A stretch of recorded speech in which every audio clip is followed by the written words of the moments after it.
प्रिय सत्संगी भक्तों, इस वीडियो में हम आपको संत कबीरदास जी के कुछ सर्वश्रेष्ठ दोहे अर्थ सहित हिंदी में हम आपको गाकर सुनाने वाले हैं, जो आपको सुनकर काफ़ी आनंद मिलेगा। वीडियो के लास्ट डेट तक ज़रूर बने रहिएगा ताकि आपको सारी जानकारी सही तरीके से मिल सके, और बेल वाली घंटी दबाना मत भूलें ताकि आपको सारी नोटिफिकेशन हमेशा मिलती रहे। तो प्रिय भक्तों सुनिएगा। अबली हरिश्चंद वेणु बैरोचन, कुंती असुत और महिलोचन। ये सब त्यागी दानी नरेसा, इन कहले राखे कहीं देसा। राजा बलि हरिश्चंद्र, वेणु विरोचन, कुंती पुत्र कर्ण, युधिष्ठिर आदि तथा और भी पृथ्वी के प्राणियों का हित चिंतन करने वाले ये सभी त्यागी एवं दानी राजा हुए। इनको काल निरंजन से ने किस देश में ले जाकर रखा है, यानी ये भी काल के गाल में समा गए। अजस गंजन इन सब की कीन्हा, सो जग जान काल आधीना। अजानत है जग होए न शुद्धि, काल प्रबल सबके हर बुद्धि। मन तरंग में जीव भुलाना, निस घर उलट न चीन अजाना। काल निरंजन ने इन सब राजाओं की जो दुर्दशा की वो सारा संसार जानता है कि वे सब विवश काल के अधीन थे। उक्त राजाओं के इतिहास को संसार के सब लोग जानते हैं, परंतु निरंजन से अलग न हो पाने के कारण उनके हृदय की शुद्धि नहीं होती। काल निरंजन बहुत प्रबल हैं, उसने सबकी बुद्धि छीण कर दी है। काल निरंजन अभिमानी मन रूप हुआ जीवों की देह के भीतर रहता है। उसके प्रभाव के अनुकूल जीव के मन की तरंग में विषय वासना में भूला हुआ रहता है, जिससे वह अपना कल्याण साधन नहीं कर पाता। अज्ञानी जीव अपने घर को वापस उलट कर नहीं देखता, उससे तो यह सदा अनजान रहता है। अधर्मदास कह सुनो गोसाई, तब की कथा मोहि समझाई। तुम प्रसाद जम को छल चीन्हा, निश्चय तुम्हारे अपद चित दीन्हा। धर्मदास सदगुरु कबीर साहिब से कहते हैं कि हे स्वामी, मुझे अब तक की कथा समझाओ। आपकी कृपा से मैंने यम का धोखा पहचान लिया है और निश्चय पूर्वक आपके श्री चरणों में अपना मन लगा दिया है। अभव बूढ़त तुम ही गही राखा, शब्द सुधारस मोसन भाखा। अब वह कथा कहो समझाई, असाप अंत किया कौन उपाय। हे सद्गुरु, भव सागर में डूबते हुए को आपने मुझे पकड़ कर रखा है, अन्यथा मैं डूब जाता। आपने अमृत रस में भीगे शब्दोपदेश को मुझे सुनाया, जिससे मैं धन्य हुआ। अब वो कथा मुझे समझकर कहो कि कौन से उपाय से उन्होंने साप का अंत किया। अधर्मिनी तुम सन कहो भखानी, भाषा ज्ञान अगम की वाणी। अमातु साप गायत्री लीना, औलट साप पुनि मातहि दीन्हा। और हम जो 5 पुरुष की जोई, पाँचों की तुम माता होई। सदगुरु कबीर साहब कहते हैं कि हे धर्मदास, सुनो, मैं तुम्हारे सामने अगम ज्ञान की वाणी कहता हूँ। माता अष्टांगी का शाप जब गायत्री ने स्वीकार कर लिया तो तब उसने भी उलटकर माता को शाप दिया कि हे माता, मनुष्य जन्म में जब मैं 5 पुरुषों की पत्नी बनूं तो तुम उन 5 पुरुषों की माता बनो। अबिना पुरुष तू जनी है बारा, सो जा नहीं सकल संसारा। अदोहन साप फल पायो भाई, उग्रह भयो देह धरियाई। उस समय तुम बिना पुरुष के ही पुत्र उत्पन्न करोगी और इस बात को सारा संसार जानेगा। आगे फिर द्वापर युग आने पर वे मनुष्य देह लेकर माता कुंती एवं द्रौपदी के रूप में पैदा हुई और उन दोनों ने एक दूसरे के शाप का फल पाया। यह सब द्वंद्व बाद हो गयऊ, तब पुनि जग की रचना भयऊ। अचार खानी चरहूँ निर्माऊ, 84 लख योनि निभाऊ। सदगुरु कबीर साहब धर्मदास को बताते हैं कि यह शाप देने और उसका फल मिलने का यह झगड़ा तो समाप्त हो गया। तब फिर से जगत की रचना हुई।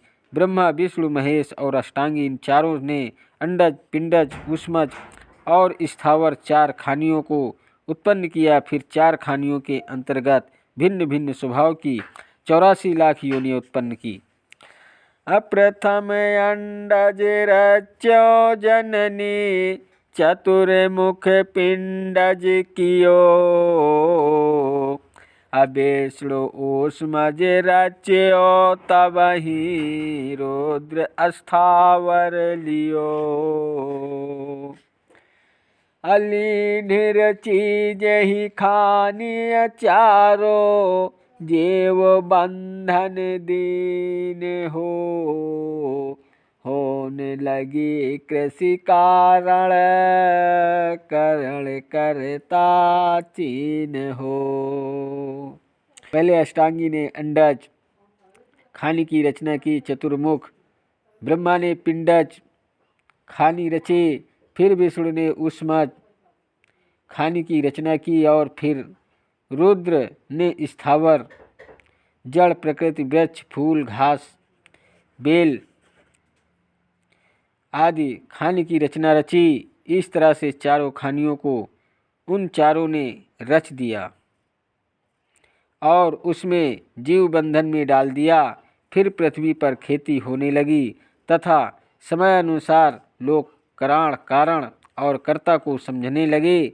ब्रह्मा, विष्णु, महेश और अष्टांगी द्वारा सृष्टि की रचना होने के कारण जीव उन्हीं को सब कुछ समझाने लगे, सत्य पुरुष को भूल रहे।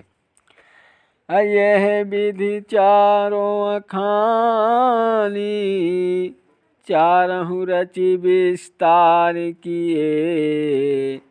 धर्मदास चित जानी, वाणी 4 उचार को।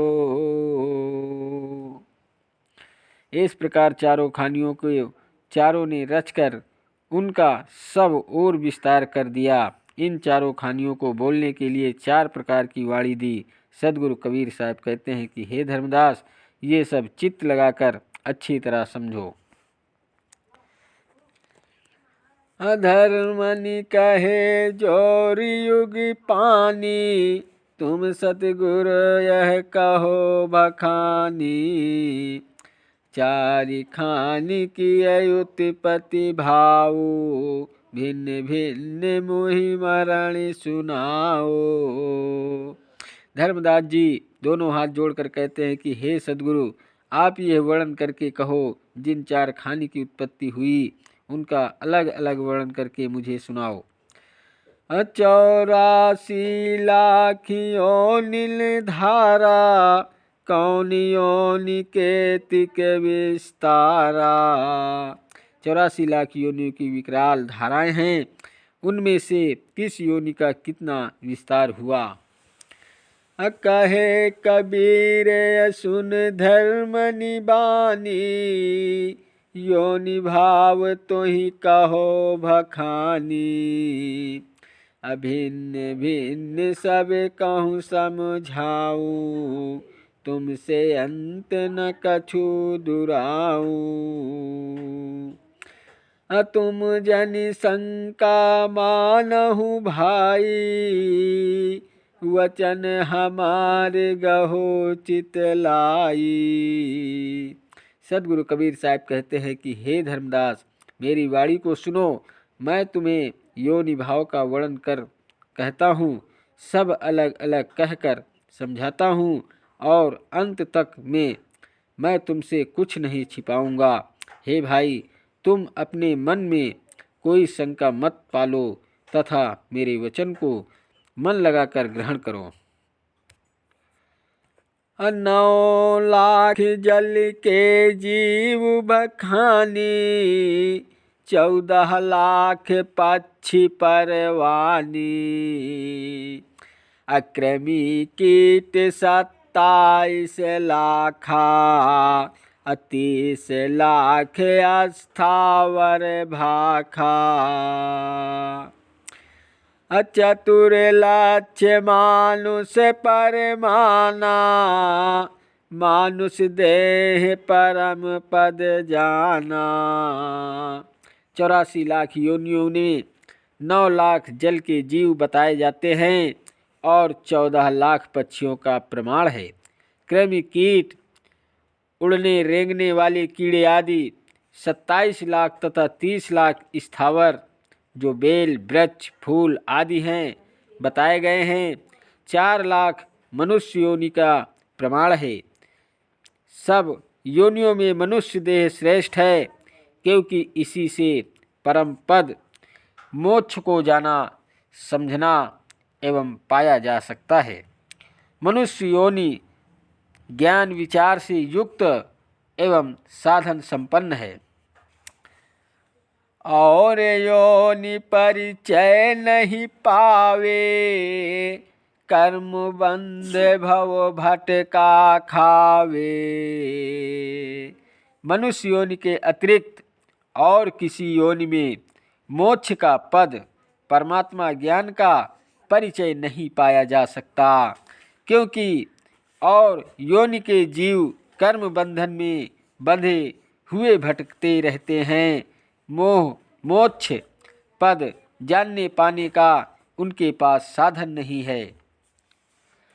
अधर्मदास नायो पद शीस, ये समझाए कहो जगदीशा।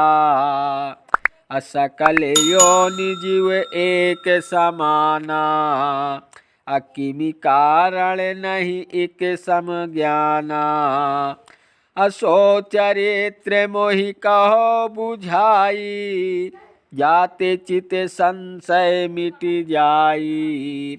धर्मदास सदगुरु कबीर साहब के चरणों में शीश नवाकर कहते हैं कि हे जगत के स्वामी, मुझे ये समझाकर कहो कि ये सब योनियों के जीव एक समान हैं, तो फिर किस कारण ये सब जीवों के एक समान ज्ञान नहीं है। जीवों का ये चरित्र आप मुझे अच्छी तरह से समझाइए, जिससे मेरे मन का भ्रम समाप्त हो जाए।